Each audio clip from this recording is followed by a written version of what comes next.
What is going on, guys? J.Yumeko here, and today we're back with some more Katawa Shoujo. Now, I believe last time we left off, we went on a nice little dinner date with Lily. Yeah, I think that was pretty much the main thing that happened. But without further ado, we're just going to jump right on back into it, because I'm going to be fumbling around trying to remember what we did last. Yeah!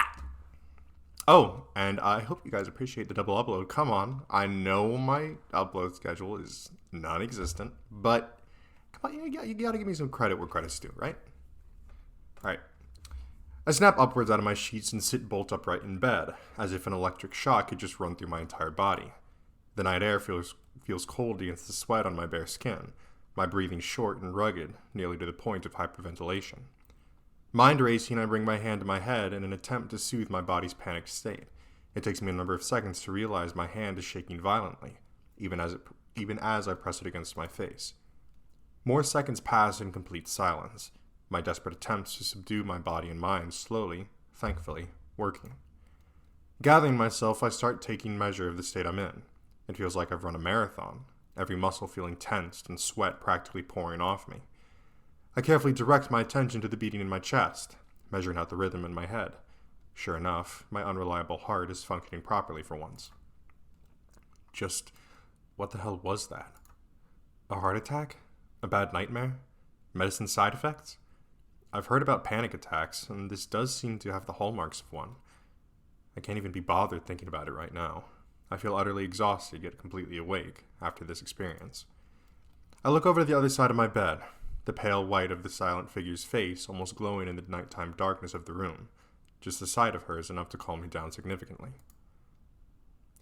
Her graceful demeanor persists even while she's asleep. Her perfectly measured breathing and gentle face making it impossible to tell whether she's awake or truly sleeping. Giving into temptation, I delicately run my fingertips over her hand. Her skin is soft to the touch, as it has always been, yet warm even in the cold night. It's at times like this, silently appreciating each other's presence, that I feel we're closest. My fingers stop at her wrists and I bring my hand back down to the bed beside me. I'm not entirely sure why, but as we became ever closer to each other, it felt as if something grew between us. I'm not entirely sure what it is, nor whether it existed before we'd fallen in love. Everything is moving so fast. I don't mind it at all, but it feels unlikely to be pushing things this much. Thankfully, there aren't any students milling around in the hallways at this hour of the morning, lest I be interrogated on why I'm carrying 2 plates of breakfast to my room while dressed in an obviously hastily donned uniform. That isn't to say things like this never happen, of course. A single security guard patrolling between 2 sets of bedrooms situated right next to each other is a very small force compared to adolescent hormones. Come to think of it, the fact that it's Monday morning probably helps. I'm not really sure why, but Mondays seem to bother me less than they do most others. It takes a little creative use of my hands and elbow, but eventually I manage to work the door to my dormitory room open. Stepping inside, I see Lily just getting up from the bed, entirely rubbing her eyes. She looks a mess, just like the most other times I've seen her soon after she wakes. She really isn't a morning person. Sorry, didn't mean to wake you. She groggily shakes her head. The morning light illuminating her makes for a very pleasant sight. It's okay. I needed to get up anyway. What time is it? I put my plate down on my desk and turned the clock around to check the time. Still early. Don't worry, there's plenty of time before school. Damn, I butchered that. She sits on the side of the bed and begins to sniff the air. As she does so, I quickly move her plate away and put it on the desk beside mine. Yeah, I got us some breakfast. Shower and clothes come first, though. She stands still for a moment with her chin pointed slightly out. I gladly acquiesce and press my lips to hers, savoring the soft feeling before breaking off. With a small, sweet smile, apparently quite satisfied, she slowly makes her way to the showers. I stretch to try and wake myself up a little more, briefly looking at the steaming dishes on the desk. Rice, fish, miso soup, and some vegetables. A standard breakfast for a somewhat unusual day. I grab the bottles from my desk and start taking my daily regimen of pills. Sometimes I wonder what these things are even good for, given all the troubles I've had since the initial accident. I can't even say that it doesn't hurt to take them, considering the side effects so far. Well, whatever. Doctor's orders are that I have to take them, and rationality suggests that I'd be well served to trust his judgment over mine. It doesn't take long for the noise of the shower to cease, a quick one apparently being fine for Lily given the circumstances. Emerging from the bathroom, she looks significantly more awake, having had the chance to collect herself. Without a word, I gently take her hand in mine and guide her to my desk. Considering I don't have a table in my room as she does, it'll have to do. Thank you, Hisao. What did you prepare for breakfast? Just rice and some vegetables. Something fast. Her face lights up at the revelation. That's quite a breakfast. This is normal for you. Now she's just being nice. I have little doubt, considering her past, that this isn't exactly a high-class meal by her standards. Breakfast is the most important meal of the day. Just because we're students doesn't mean we can take it lightly. That's my belief anyway. From what others I've talked to have said, I might be in the minority. I take a seat on the side of my bed and begin eating together with Lily, her chopsticks lightly tapping out the outlines of the vegetables, just as I'd noticed her do during our date. I gotta say, I am also not a morning person, and I skip breakfast very frequently. I just can't eat breakfast in the morning, for some reason. This is quite nice, Hisao. I had no idea you could cook this well. This time she's much more genuine, I can tell that much. That said, cooking really isn't anything special at all. After a bit of practice, it's pretty easy to make a simple dish. Most of the ingredients go to modern technology. Still, after years of cooking for myself, I should hope so. I got bored of eating instant noodles and ordering pizza every time my parents were both working, so I taught myself how to make a few meals. I'm still trying to get the knack of it though. You'll make a good wife someday, Hisao. I take a grain of rice and place it onto my thumb, before carefully taking aim and giving it a good flick. Lily jumps a little as it hits her cheek, right on target. I can't help chuckling a little at her expense as she lowers her brow and tries her best to assume a harsh and serious expression. Oh, that's right. What is it? Did you have any problems sleeping last night? You seemed restless. So she was awake back then, or at least partly so. Whether it was my heart or a nightmare caused by the side effects of my medicine, the last thing I want is for her to be worrying about me even more. Even before my relationship with Lily, I felt my body was a drag on everything I did. My body's a burden alone, so as long as I'm with her, I'll continue to act as normally as possible. No, not particularly. Is that so? That's good then. That might actually be why she's pushing this so much. Because she's worried about us, and she knows that we're, like, constantly lying to her. Because, again, Lily's not stupid. So she definitely is already caught on to the fact that, like, hey, we're kind of hiding some things from her. So that may be part of the reason why she's pushing our relationship so fast, I guess. Luckily, she seems to take me at my word. Come to think of it, there was something else I wanted to ask. Oh? How should I put it? When you dream, do you see people and objects? Yes, of course Oh. I feel more than a little sheepish for that slip of the tongue. However earnest it may be, Lily looks unperturbed though. But you don't taste, feel, nor smell things. I move to answer, but find myself stuck before thinking about it. The more I mull it over, the more I realize that her hypothesis is correct. That's true, I guess. I never looked at it that way. Are you saying that you do? For the most part, I only hear in my dreams. But yes, sometimes I touch and smell things as well. I'm just asking since Akira thought it very strange that I did when I brought it up with her. If you don't either, then maybe it's due to my blindness. That would make sense. You rely on your other senses more than me, so maybe that affects your dreams as well. The wonders of the human body, I guess. For the rest of the time before school, we quietly eat the hearty breakfast in front of us, exchanging a few small pieces of small talk as we do. A quick peek out of the door assures nobody's looking directly at the entrance for the boys' dormitories, so we walk out the path clear. Weather's good today. I stretch as Lily and I make our way outside, the bright morning sun beaming down on us. By now, a few students can be seen doing the same thing, making their way to the main school building either from the dorms or through the main gate. It does feel nice and warm. Our hands linked and her cane tapping the ground, we begin in earnest our trip to the school building and join the chatting throngs of students around us. This would be the last day of exams, no? Yeah. How are you going in them? Fairly well, all things considered. You seem a bit stressed by them, though. It's that obvious, huh? I don't think it's just the exams, though. A lot of stuff's been happening in a short amount of time, and I'm not exactly that well into humanities subjects. You're doing well in science, though, aren't you? Well, it would be hard not to Well, it would be hard not to do well in science for me. You come to think of it, didn't you say before that you weren't very good at science and maths? She suddenly looks very sheepish, my remark no doubt hitting home. Lily's sense of pride really can be a double-edged sword. Well, aside from that, have you ever given a thought to what you might do with that ability? It seems a pity to waste it. A bit, mostly at Muto's prompting. In any case, I'll probably end up doing science as a career in some form. That's good to hear, Hisao. As we enter the gardens, I suddenly receive an unsolicited pat on the back.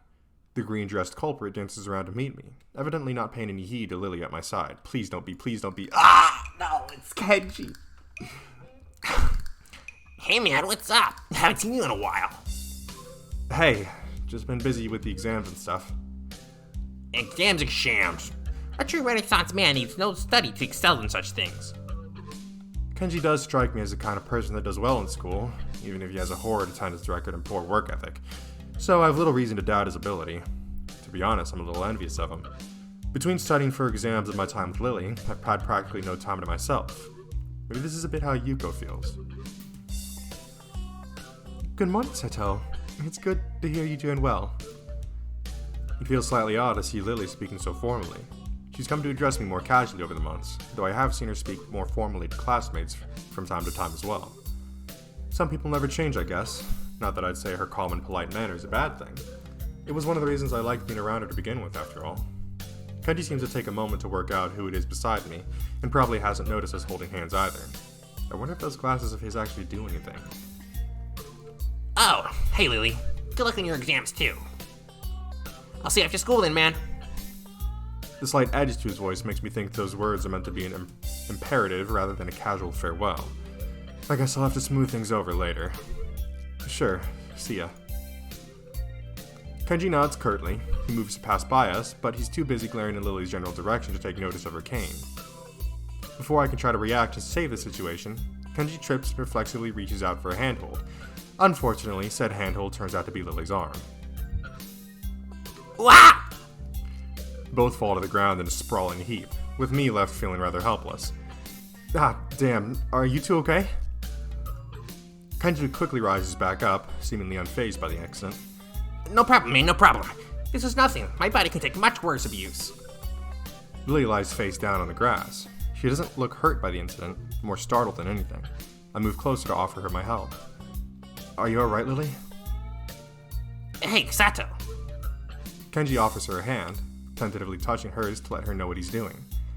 He says some odious things sometimes, but I do think he may be a genuinely good person at heart. I imagine he feels pretty bad about this. To his surprise and mine, though, Lily pounds on the ground with her fist without warning. Damn it! Kenji freezes, entirely caught by surprise at her outburst. I'm just as shocked. She never acted like this before, not even around Shizune. Oh shit, she is pissed. Seemingly only now remembering that there are people around her, Lily slowly climbs to her feet. Her face as she does so makes me retreat a little. I only catch a glimpse of her expression before she turns away, but it's not something I'll forget soon. She showed plenty of annoyance during her clashes with Shizune, but this flash of anger was something else. There's no way this is just about this petty incident. She pauses for a moment before sighing and walking on ahead. I really don't know what to make of this. I'll, talk to you later, dude. See ya. Yeah, see ya. Kenji scratches the back of his head trying to find something to say, then shrugs and walks away, giving us a wide berth. I quickly catch up to Lily. She turns her head a little to acknowledge my presence, but nothing else. I should probably scold her for lashing out like that, but I also don't want to get into a shouting match with her, She's still obviously very annoyed. In the end, I keep my mouth shut and wait for her to cool off. After a quiet walk in, we eventually reach the top of the third floor stairs in Junction where we part every day. I turn to Lily before she leaves. While I do like the comfortable and warm silences we usually share, this was anything but. I don't want to leave things like this. You seem quieter than usual recently. Is anything wrong? She shakes her head almost automatically, as if to dispel my notion that I need to worry about her. It's just the exams taking their toll. I'll be fine. I don't think that's the reason. I very nearly say so, but decide against it. There's no point trying to draw it out of her if she doesn't want to tell me, especially when she's in a foul mood like this. If you're sure, I'll see you later then. As I turn down the hall to go to my classroom, Lily's soft voice rings out from behind me. Hisao, Yeah? I'm sorry. With that, Lily makes off down the hallway to her own classroom, her hands skating along the metal railings. I stand still and watch her until she turns into her classroom and out of sight, before going to my own class with a fair measure of reluctance. As usual, I'm early. Muto is fiddling with folders and papers at his desk as he prepares for the day while a handful of students mill about, chatting away. While my feelings about Lily haven't dissipated, far from it, her mention of my exam performance did remind me that I have my own life's journey to attend to. After thinking about it, I have realized that I do genuinely want to pursue science in some form as a career, rather than it simply being the path of least resistance. Until now, though, I didn't have much of an idea where in the field I wanted to go. Just science is a pretty broad category of jobs. Something Lily mentioned earlier focused my thoughts, something I'd only idly pondered about before. I'd not seriously considered following this specific path. I walk up to Muto's desk, his attention too focused on preparing for the day's lesson to notice my approach. It's the same every day. Good morning. He looks up with an expression of mild surprise that's quickly replaced by his typical awkward smile. Good morning, Nakai. Can I help you? Do you mind if I ask you something? He looks down at his messy pile of books on the desk before putting down the papers in his hand and standing up with some difficulty to properly address me. That's what I'm here for, after all. Ask away. I was just wondering, what would you say is the motivation behind teaching? He thinks on this question for a moment before responding, evidently far from having a prepared answer. If you talk to 10 different teachers, I think you'll get 10 different answers to that question. Well, I can only speak for myself. I'd say that I teach because... He sinks into thought again, carefully assessing the way he wishes to present his idea. Think of it this way. When you were a child, you probably played with sticks and pebbles in moving water, such as the gutter or puddles, right? Yeah, I think a lot of people do that when they're young. Well, it's not just when they're young for some, though it does take on other forms. My point is, though, that when one is doing that, they're curious about how the water will flow or be changed. Everyone, even at that young age, possesses an intense wonderment about how the world around them works, even in its smallest forms. I still feel that sense of wonderment about the universe. Even just reading about new discoveries or classical experiments gives me a renewed sense of awe at how marvelous everything is, from the farthest stars to the smallest puddle. I just hope that I can give others even a small piece of that wonderment I feel. If I can do that, even if it's just for one person, I think I can be pretty happy as a teacher. He scratches his head as he mentally reviews what he said. I feel like I kind of understand him better now. Even if he's awkward around others, he does have a genuine want to be around them and offer them a piece of himself that he values. What Lily told me yesterday rings in my ears. I think you get on well with others, huh? She always did say I was unusually curious. Sorry if that was a little meandering. Does it answer your question? It does. Thank you. I also had another question, actually. Oh, what might that be? Do you have any college brochures or guides? It's about time I started getting some applications in. He nods and bends down to look inside his desk. As he does so, I notice that he's wearing a remarkably genuine smile. I don't think I've ever really seen him act that natural around others. Perhaps this isn't Muto, the teacher, but rather Muto, the person. Here, if you need any more, feel free to ask. He hands me about half a... Excuse me, damn. He hands me about half a dozen brochures and booklets of various colors and sizes, which I take eagerly. Yes, it'll be this information which I'll use to forge my own future. I think now, after all this time and all these trials, I can finally start to see the big picture of my life ahead of me. My body may be like this, but my mind is still very much able. Thank you. Oh. Okay. This is strange. That single thought has graced my mind a countless number of times since my life here began. It feels like an easy way to discard a troubling question, as if simply labeling something with those 3 words will make it go away, or at least not worth thinking about any further. My life before my heart attack feels more blurry every time I try to remember it, and my mind struggles to keep up with all the events suddenly happening around me since. I heard somewhere that this is what it feels like to be left stranded in a country with only the most basic understanding of the local language. Indeed, when I think about it, that seems a marvelously apt analogy for what's happened to me. But such situations are also supposed to make you very capable in that language very fast, as you're forced to learn it in order to survive. Put another way, the situation becomes sink or swim. I wonder if I've really managed to swim after all this time. The exams are stressing me out a lot, even though they're finally coming to an end. But I have remained in Mato's favor, and I have some sort of direction for my future now. But I keep using that stupid, meaningless phrase. This is strange. It really is amazing how fast one comes to accept being surrounded by people with sometimes incredibly jarring disabilities and conditions. So much so that I really wonder why I feel so much like a foreigner. It certainly isn't for a lack of socialization or friends. I've come to know most of my classmates on first-name terms, and know a few others around the school. Whether they're missing an arm or a leg, the students here are just like anyone else of their age. I can navigate the halls that I once lost myself in with an ease that I'd expected to never have, thanks to the school's logical layout, and can engage my teachers in comfortable discussion. I swirl around gently the tea in my cup, the reflected image of my face becoming distorted by the moving liquid.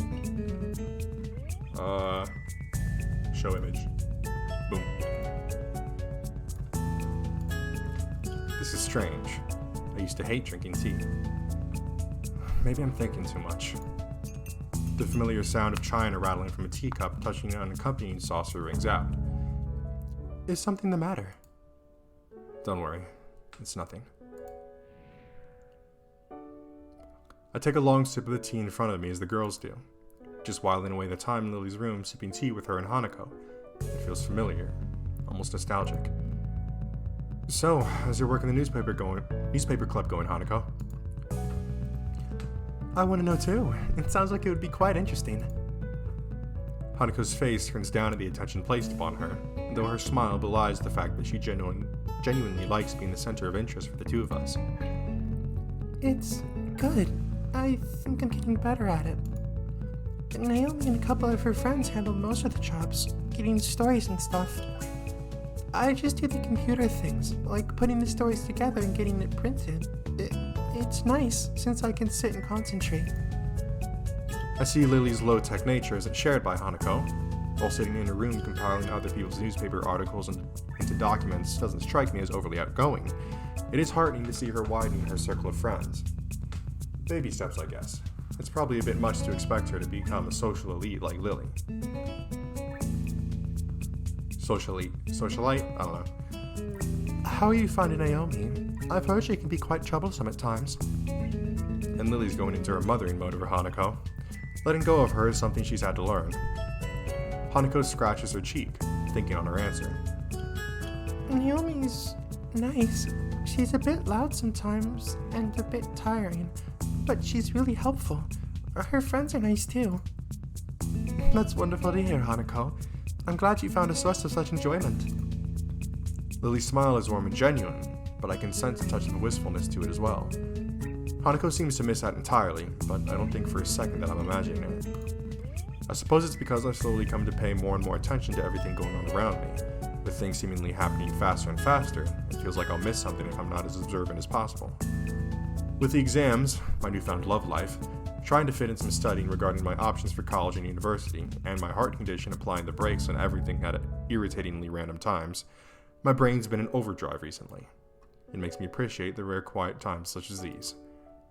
I guess this is why Lily came to appreciate her weekly walks to the convenience store and her tea parties with Hanako. Despite her like of being surrounded by others, they gave her a moment of peace in a chaotic and busy life. Thank God the exams are over, eh? The comment draws an earnest chuckle from both of the girls. It seems like everybody's been a lot happier since the exams ended last week. So, what are you doing for the summer holidays, Hanako? Only... I quickly count the days in my head. Today's Monday, and school finishes on Saturday. 5 days to go, after all. I was thinking of traveling, just around a bit. There's a lot of places I want to see, and I think I have enough money to pay for the bus and train rides. Naomi and one of the other girls in the newspaper club said they might come along too. Her look indicates she's given the matter quite a lot of thought. I'm kind of surprised that she's contemplating something like this. It seems she's really become intent on striking out on her own. Is there anywhere in particular you're thinking of going? I was thinking that Kyoto sounds nice. I think I'll try to go to a few places, though. Lily nods in approval, happy with Hanako's plans. While I cast my eyes to Lily, I refrained from asking her the same question.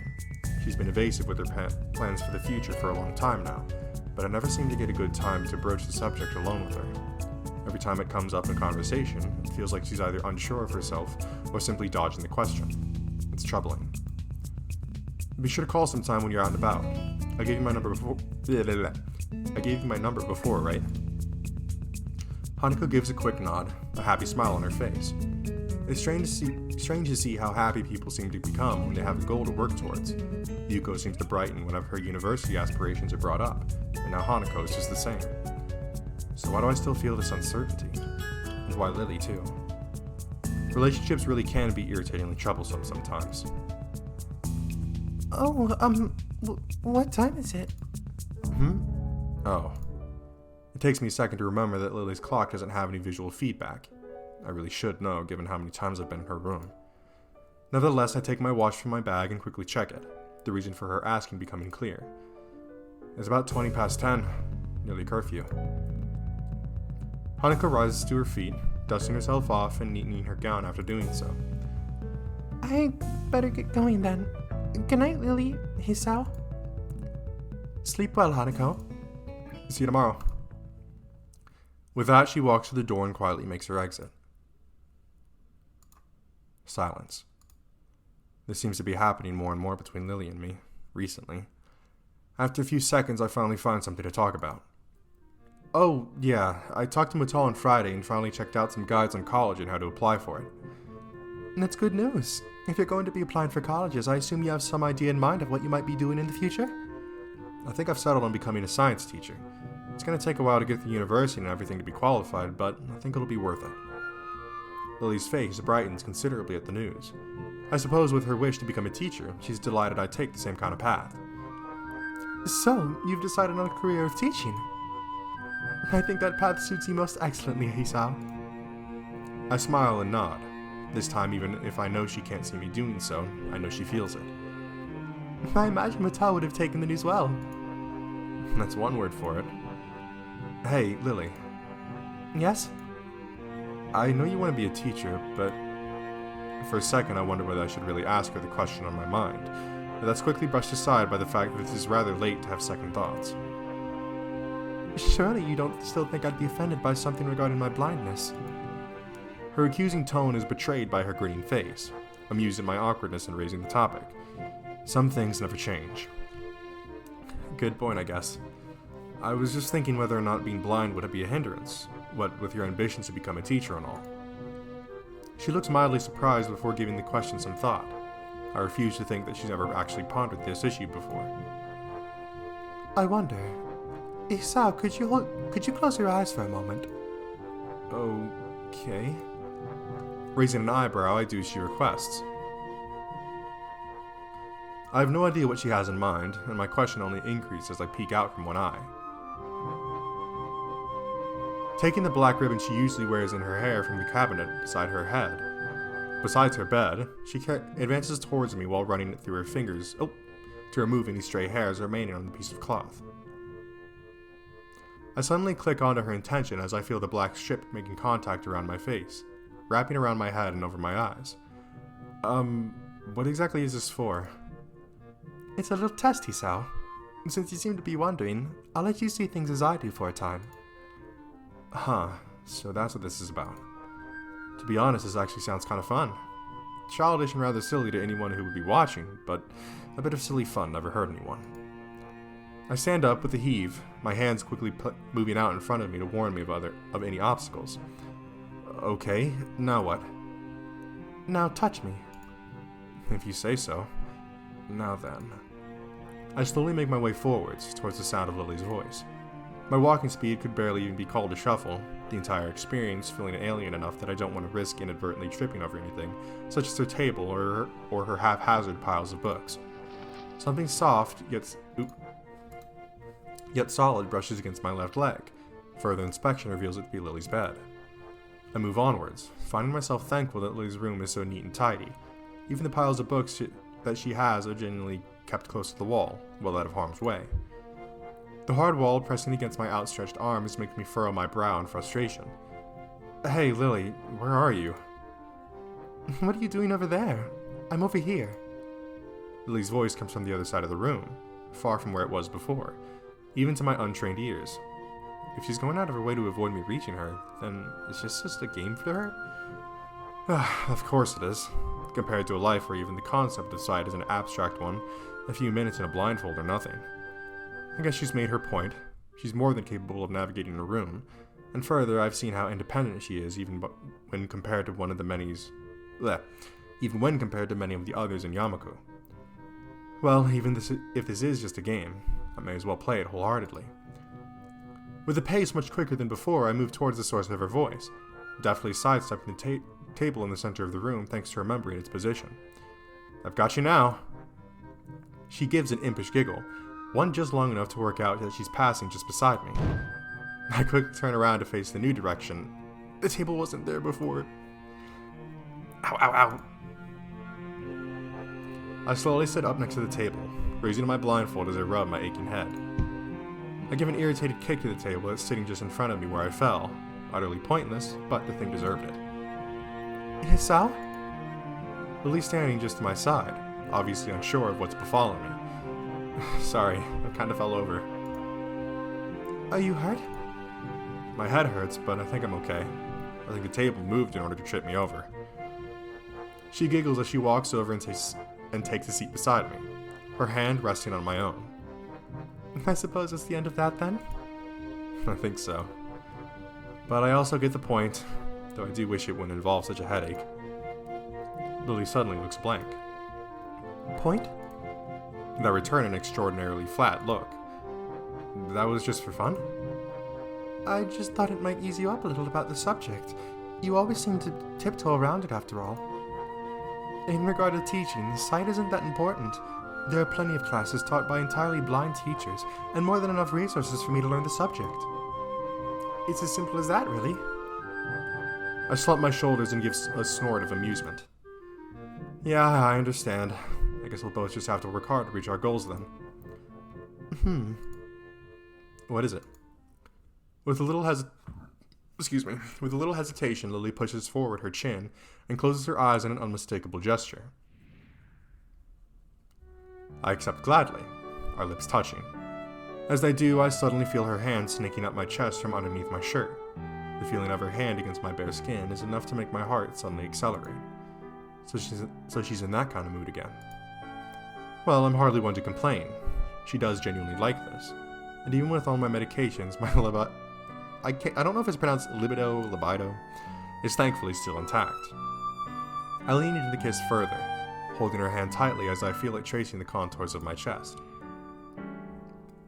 Eventually we break off from one another, the room silent but for our breathing. Hey, Hisao. Yeah? I don't suppose you can wear the blindfold again. Okay, Lily. Her tentative suggestion takes me by surprise. I suppose she wants to introduce me to sex through her eyes as well, or just wants to find out what I'll be like during the act when hampered by the blindfold. With a measure of unease tempered by curiosity, I do as she says and lower the blindfold over my eyes. the world becoming dark once again. I reflectively tense as I feel Lily's hand gently brush the side of my face, entirely unable to anticipate her touch. I really need to get more used to contact like this. Even after the weeks we've been going out, it isn't as natural for me as it is for her. Silence? Hey, Lily. Shh. I obediently follow her instructions and quietly listen, trying to make out something, anything, that's happening around me. Compared to before when I was chasing Lily, the need to carefully navigate the room's obstacles now are gone. I can take my time and concentrate much harder on listening. It takes a while, but I can eventually pick out the soft sound of her breathing in the otherwise dead silent room. In, out, in, out. Measuring it against my own breathing, I realize this is definitely deeper than normal, especially for her. Another sound makes its way to my ear, one that I can't identify immediately. I don't think I've heard it before, but my heart skips a beat when I realize the source, my hand almost reflexively reaching out towards it. Her face feels softer than usual under my touch, her head just barely turning in acknowledgement towards the fingers on her cheek. Hisao. I gulp and take a moment to try and calm down. I need the concentration I can muster while I'm like this in order to fully take in my surroundings. After a few deep breaths, I think I've managed to collect myself. With a touch so light that it wouldn't disturb a feather, I start to move my hand down her body. And I can feel myself losing focus again, thanks to those thin, silken pajamas of hers resting so perfectly over the curves of her body. When she's like this, then that means she has to be sitting against her bed and facing me. Now, to continue. Alright, this must be your hip. If I just move slowly downwards. Lily's breathing catches as my hand comes over hers, tentatively following her fingers between her legs and losing them as they go underneath her underwear. Just the slightest moisture touches my fingertips, but it's enough to easily work out what she's doing.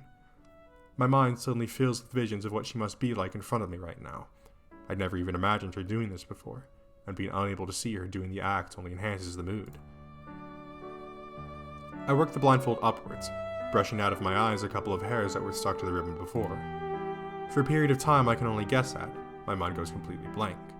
All I can do is stare as my newly freed eyes take in everything in front of them.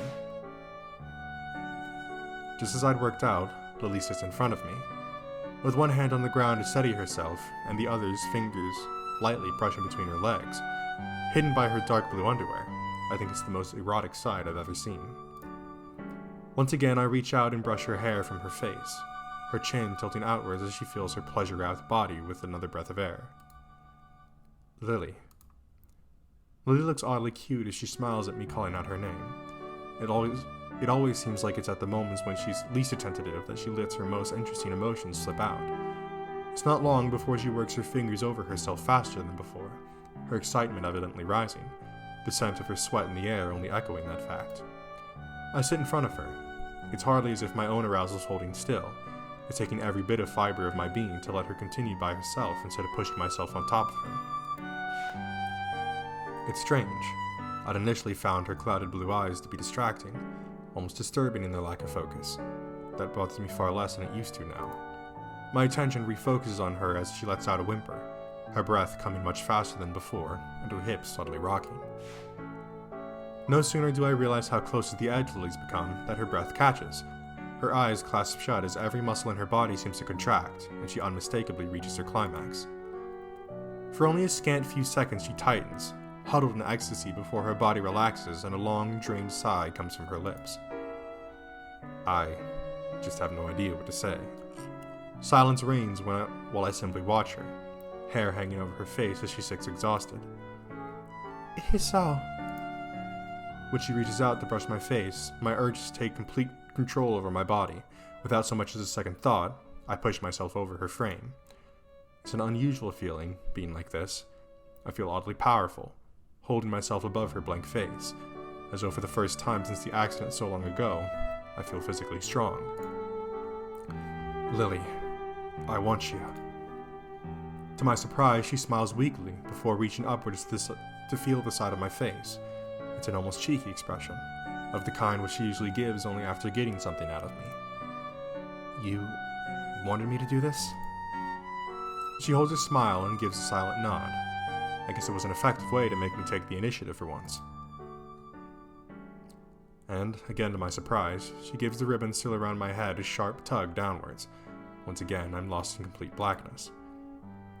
I told you to keep it on, didn't I? That teasing edge to Lily's voice, punctuated by her breathing. She never seems to lose her ability to take control of a situation. But this time, this one time. Hisao, what are you? I slide my hands underneath hers. I slide my hands underneath her, soft silk and skin pressing into my hands as I gently raise her body, with a measure of difficulty. While I wouldn't describe her as heavy, her height makes her more than a handful to try and lift. It only takes a couple of carefully placed steps to feel the edge of her bed against my legs, my lowering of Lily onto her sheets just as gently as when I raised her. Your bed will be more comfortable than the floor, right? Always the gentleman, aren't you? I quickly run my hand down Lily's long, shapely legs, their allure far from diminished without the luxury of sight, and pull off her pajama shorts and underwear from her ankle. I have no idea where those just went. Well, I guess it doesn't matter. They'll be somewhere around. With a minimum of fuss, I shuffle down my own pajama trousers and underwear, positioning myself between her legs, or at least where I think is between her legs. With one hand on her bed to steady myself, my right moves tentatively downwards. Whoops. My first contact with her is my palm clumsily reaching the front of her nose. She giggles a little before turning her head sideways. Taking my cue, I gently cradle her cheek and use my thumb to feel the contours of her face, as she so often does with me. This would be a lot easier if she wasn't moving her face into my hand, but the feeling of her nuzzling into it is nice. I swallow to try and steady myself, take my other hand from the bed and use it to guide myself into her. As soon as I feel her warmth around me, I quickly realize just how turned on I am. With my sight gone, I'm free to concentrate far more on my other senses, including tactile feeling. The entire experience feels more vivid, more intense than it's been before.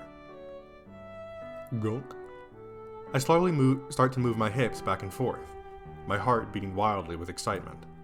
I feel Lily's eyes clenching shut. The movement of her cheek under my thumb reminded me of the gentle hold that I have on the side of her face. It's hard to stop myself from being completely overwhelmed. It's hard to think that this is what sex is usually like for her, experienced through every sense, but the one I hold dearest. From her cheek to her neck, I begin to slide my hand downwards to take in the feeling of her body, the contours of her collarbone, the light dew resting on her skin. My sense of smell is stimulated by the scent of her sweat and mine hanging in the air.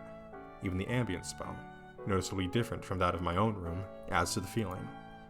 When I move my hand to her supple breast, her soft mewling fills my ears, along with the sound of our act.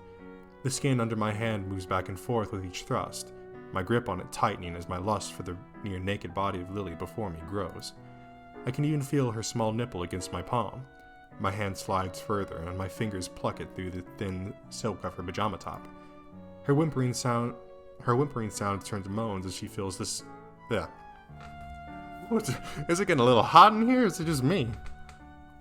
Her whimpering sounds turn to moans as she feels with the same pleasure as I. I can feel my heart beating loudly in my chest, and her own beating underneath my hand. I can feel her hands clasp my wrists. Their grip surprisingly tight as her chest rises in only overwhelming pressure. Pleasure. More. I want more. Oh, I can feel my chest tightening as I rock back and forth frantically, both of us entirely taken with ourselves. Nothing that unusual. I just need to take deeper breaths to steady myself. This feeling is just normal.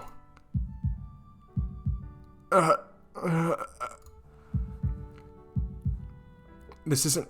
I can't... This pain is too much. I stumble backwards from Lily with unseemly haste, clumsily hitting the back of my foot against the table and falling to the ground with an unceremonious crash. Breathing wildly, I frantically scrape at the ribbon over my eyes as I lay on my back. I have to get this thing off. For a moment, everything goes blank. As the rush of newfound light assaults my eyes, my breathing slows from the brink of hyperventilation. Seconds pass, and I carefully measure out the rhythm of my heartbeats with every ounce of concentration I can muster. My heart is normal. It's back to normal. My body feels utterly bizarre as I lay dazed on the floor looking at the ceiling. The adrenaline from before is still pouring through my veins, but my mind is completely exhausted. I prop myself up as I hear Lily getting off the bed and coming towards me. Isao, are you okay? Isao! I'm fine, Lily. I'm fine.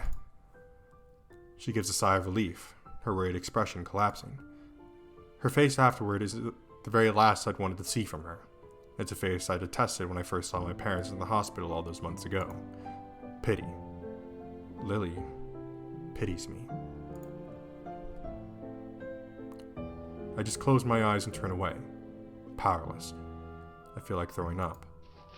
I can hear the sound of Lily moving away and quickly tending to herself, the ruffling of her clothes being put back on after a moment of searching, just barely audible. Sorry. She slowly shakes her head as she finishes buttoning up her top. Her kind smile looks so fragile, so delicate, that it makes my heart sink. Approaching carefully, she feels out the edge of the low table before taking a seat next to me, putting her arms around my chest. I'm sorry, Isao.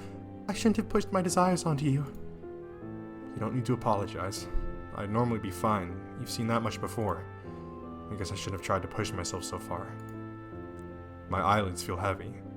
Calmly sitting next to her like this is probably letting the adrenaline work itself out of my system and letting my mind relax. So that's why you never took the lead? Yeah. I guess it's a good thing that you like to, huh? The joke seems to lighten her expression a little, the fact which helps me feel less unease about my unreliable self. Lily's head comes to rest on my shoulder as I struggle to keep my eyes open, with more difficulty after each blink. I feel completely drained. It's okay, Isao. It's all okay. No sooner does she say this than a small, quiet tune escapes her lips. Entirely too tired to think, all I can do is listen to her soft humming. It's a soft, almost melancholic tune. It sounds familiar, but the more I try to remember its origin, the less I seem to be able to concentrate. The feeling and scent of her head gently resting on my shoulder and her warm body against my side are soothing. The soft humming of her voice, too, relaxes my mind as much as her warmth relaxes my muscles. This singular, quiet moment, after all this fracas, it makes me realize just how exhausted I've become. I can feel my eyelids slowly become heavier and heavier. Even with the chaos of before, I wish this moment would last forever. Lily and I together, sharing a single, solitary occasion together, just as we used to. But if that's the case, why does she feel further away than she's ever felt before? Alright! That's a good place to stop. Alright, we're going to go ahead and save. Create new save state. Main menu. Alright. So definitely some big stuff that just happened there. So yeah, we are definitely approaching that climax point. Because again, we're starting to kind of get past that like lovey-dovey stage. And now it's kind of starting to pop up that we're kind of feeling a little bit guilty and annoyed with ourselves because we keep having these heart problems. It's like, I feel unreliable. I feel like, I'm not really somebody that she should rely on, right? Like that's one of the biggest things. We just don't have very high self-esteem. And with Lily, I still think it's kind of a deal where she's trying to kind of help us break down that wall in some way, but at the same time, we're kind of tiptoeing around each other. I feel like that's kind of what's going on here. So it's sort of similar with Hanako, how we never like directly addressed kind of that big elephant in the room. And so it's kind of causing this distance and this wall to be built between us, as we've just described. Because, again, for us, we're feeling like, again, we're not good enough for her. She shouldn't rely on us. We're unreliable, yada, yada, yada. And for her, it probably feels like, in a way, similar to that. Like, oh, he hasn't really fully given into the idea of, like, I guess, trusting me or confiding in me, and he's constantly dancing around my own disability. So it will be interesting to see how this kind of climaxes. But that will be it for this time. I hope you guys enjoyed. If you did, make sure to leave a like on the video and tell me in the comment section below what you'd like to see me play next. If you enjoyed this video or any other videos or series on my channel, then I highly recommend that you hit the subscribe button and turn on post notifications so you'll be notified when a new one of those videos comes out. Anyways, that's it from me, and I'll see you in the next one.